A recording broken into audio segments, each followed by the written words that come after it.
Kung mag-i-start ka ng business, tapos iniisip mo na mangungutang ka, wag. Dahil yan yung pinakamalaking pagkakamali na pwede mong gawin. So, if you're starting out a business at wala kang puhunan, practically speaking, mas maganda na mag-start ka ng maliit lang. Why? Because I would say, hindi pera ang pinakauna at pinaka-importanteng part ng business.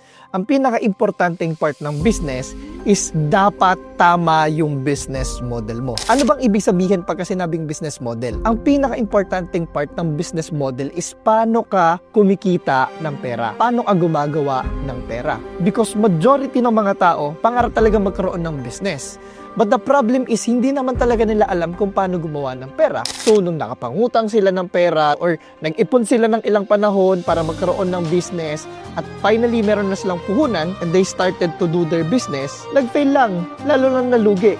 Or worse, kung nangutang ka, lalong nagkadiletse-letse. Ang pinakauna mong kailangan is hindi talaga magkaroon ng malaking puhunan, but ang pinakailangan mo is paano ka kikita ng pera kahit sa maliit na puhunan.